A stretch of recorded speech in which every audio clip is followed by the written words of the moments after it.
Rishabh Pant IPL ઇતિહાસનો સૌથી મોટો ખેલાડી. નમસ્કાર, સ્વાગત છે આપનું આરબી ન્યૂઝના ટોપ 10 સમાચારમાં. હું અશ્વિન રાઠોડ. રિષભ પંત આઈપીએલ ઇતિહાસનો સૌથી મોટો ખેલાડી બની ગયો છે. તેને લખનૌએ 27 કરોડ રૂપિયામાં ખરીદ્યો છે. પર્થ ટેસ્ટ ત્રીજા દિવસની રમતના અંત સુધી ઓસ્ટ્રેલિયાએ બીજી ઇનિંગમાં 12 રનમાં 3 વિકેટ ગુમાવી દીધી છે. 26 નવેમ્બરે હેમંત સોરેન ઝારખંડના મુખ્યમંત્રી તરીકે શપથ લેશે. તેમની સાથે 6 જેએમ અને 4 કોંગ્રેસના ધારાસભ્ય મંત્રી તરીકે શપથ લેશે. ઇઝરાયલ પર થઈ રહેલા યુદ્ધ વિરામના દબાણ વચ્ચે ઇઝરાયલ દ્વારા બેરૂતમાં કરવામાં આવ્યા મિસાઇલ હુમલા. મુંબઈ મેટ્રોમાં સુરક્ષાને લઈને સવાલો ઉભા થયા છે. એક વ્યક્તિનો ડ્રગ્સ લેતો વિડીયો વાયરલ થયો છે. કેન્યામાં એરપોર્ટ ઓપરેશન માટે ક્યારેય ડીલ થઈ ન હતી.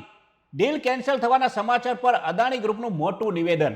અમેરિકા અને કેનેડા બોર્ડર પર ગુજરાતી પરિવારના મોતની ઘટનામાં ભારતીય સહિત 2 દોષી જાહેર. પાકિસ્તાનમાં શિયા અને સુન્ની વચ્ચે અથડામણમાં વધારો. અત્યાર સુધીમાં 300 થી વધુ પરિવારોનું સ્થળાંતર થયું છે અને 150 થી વધુ લોકોના મોત થયા છે. એલન મસ્કે એક દિવસમાં 640 મિલિયન મતો ગણવા બદલ ભારતની પ્રશંસા કરી છે. નેતન્યાહુના અરેસ્ટ વોરંટ બાદ ગાઝામાં નરસંહાર વધ્યો. છેલ્લા 48 કલાકમાં 120 પેલેસ્ટાઇનીઓના થયા મોત.